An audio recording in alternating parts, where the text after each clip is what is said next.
ನಿಶ್ಚಯವಾಗಿ ಯೆಹೋವನು ಚೀಯೋನನ್ನು ಅಪೇಕ್ಷಿಸಿ ತನ್ನ ನಿವಾಸಕ್ಕಾಗಿ ಆರಿಸಿಕೊಂಡಿದ್ದಾನೆ. ಸೋಮವಾರ 7ನೇ ಡಿಸೆಂಬರ್ 2020 ಇಸ್ವಿ. ಈ ದಿನದ ವಾಕ್ಯ ಧ್ಯಾನಕ್ಕಾಗಿ ನಾನು ಆರಿಸಿಕೊಂಡಿರುವಂಥ ವೇದ ಭಾಗವು ಶ್ರೀ ಲೂಕನು ಬರೆದ ಸುವಾರ್ತೆ 2ನೇ ಅಧ್ಯಾಯದ 15ನೇ ವಚನ. ದೇವದೂತರು ಅವರ ಬಳಿಯಿಂದ ಪರಲೋಕಕ್ಕೆ ಹೊರಟು ಹೋದ ಮೇಲೆ ಆ ಕುರುಬರು, ನಾವು ಈಗಲೇ ಬೆತ್ಲೆಹೇಮಿಗೆ ಹೋಗಿ ಕರ್ತನು ನಮಗೆ ತಿಳಿಯಪಡಿಸಿದ ಈ ಸಂಗತಿಯನ್ನು ನೋಡೋಣ, ನಡೆಯಿರಿ ಎಂದು ತಮ್ಮೊಳಗೆ ಮಾತನಾಡಿಕೊಂಡು ತಟ್ಟನೆ ಹೋದರು ಎಂಬುವಂಥದ್ದೇ. ಕರ್ತನಲ್ಲಿ ಪ್ರೀತಿಯುಳ್ಳ ದೈವ ಜನರೇ, ಶುಭೋದಯ. ಕೇಳಿದಂಥ ಆ ಸುವಾರ್ತೆಯನ್ನು ನಂಬಿಕೆಯಿಂದ ನೋಡುವುದಕ್ಕೆ ಹೊರಟರು. ದೇವರ ನಾಮಕ್ಕೆ ಸ್ತೋತ್ರ ಉಂಟಾಗಲಿ. ಕರ್ತನಲ್ಲಿ ಪ್ರಿಯರೇ, ಈ ವಾಕ್ಯ ಧ್ಯಾನ ಮಾಡೋಣ. ಈ ದಿನದ ವಾಕ್ಯದ ಶೀರ್ಷಿಕೆ ನಂಬಿಕೆಯಲ್ಲಿ ನಡೆಯುವುದು.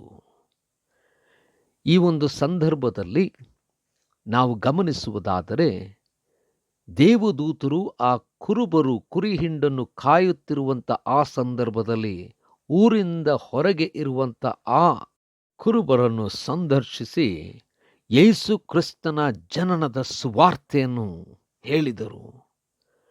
ಕೇಳಿದಂಥ ಕುರುಬರು ಹೆದರಿದರು, ಹೌದು, ಆದರೆ ವಾಕ್ಯವನ್ನು ನಂಬಿದರು. ಆ ವಾಕ್ಯವನ್ನು ನಂಬಿದಂಥವರು ಯೇಸು ಕ್ರಿಸ್ತನು ಹುಟ್ಟಿದಂಥ ಸ್ಥಳಕ್ಕೆ ಆಗಲೇ ನಡೆದರು ಎಂಬುದಾಗಿ ದೇವರ ವಾಕ್ಯದಲ್ಲಿ ನಾವು ನೋಡುತ್ತೇವೆ. ಕರ್ತನಲ್ಲಿ ಪ್ರಿಯರೇ, ಅನೇಕ ರೀತಿಯಲ್ಲಿ ದೇವರು ನಮಗೆ ವಿವಿಧ ವಿಚಾರಗಳನ್ನು ತಿಳಿಸುತ್ತಾ ಹೋಗುವಂಥವನಾಗಿದ್ದಾನೆ. ನಾವುಗಳು ಅದನ್ನು ಕೇಳುತ್ತೇವೆ, ನಂಬುತ್ತೇವೆ. ಆದರೆ ಆ ನಂಬಿಕೆ ನಾವು ಹೋಗಿ ನೋಡುವುದಾದರೆ ಖಂಡಿತವಾಗಿಯೂ ಆ ವಾಕ್ಯವು ಸತ್ಯವಾದದ್ದು, ಅವರು ಕೊಟ್ಟಂಥ ಮಾತು ಸತ್ಯವಾದದ್ದು ಎಂಬುದಾಗಿ ನಂಬಿ ನಾವು ಹೆಜ್ಜೆ ಇಡುತ್ತಾ ಆ ಸ್ಥಳಕ್ಕೆ ಹೋಗುವಂಥವರಾಗುತ್ತೇವಾ? ನಾವು ಆಲೋಚನೆ ಮಾಡಬೇಕಾದಂಥ ವಿಚಾರ. ನಾವುಗಳು ದೇವರನ್ನು ಎಷ್ಟರ ಮಟ್ಟಿಗೆ ನಂಬುತ್ತೇವೆ? ಕುರುಬರು ತಮ್ಮೊಳಗೆ ಮಾತನಾಡಿಕೊಂಡಂಥ ವಿಚಾರ ಏನೆಂದರೆ, ಈ ಹೊತ್ತು ರಕ್ಷಕನು ಹುಟ್ಟಿದ್ದಾನೆ ಎಂಬುದಾಗಿ ಹೇಳಿದರೆ ನಾವು ಹೋಗಿ ನೋಡಲೇಬೇಕೆಂಬುದಾಗಿ. ಕುರುಬರು ದೇವದೂತರು ತಂದ ದೇವರ ವಾಕ್ಯವನ್ನು ನಂಬುವುದು ಮಾತ್ರವಲ್ಲದೆ ಅದನ್ನು ನೋಡುತ್ತಾ ಸಾಕ್ಷಿಯಾಗಿ ಹೇಳಲು ಅಲ್ಲಿಂದ ಹೊರಟರೆಂಬುದಾಗಿ ನೋಡುತ್ತೇವೆ.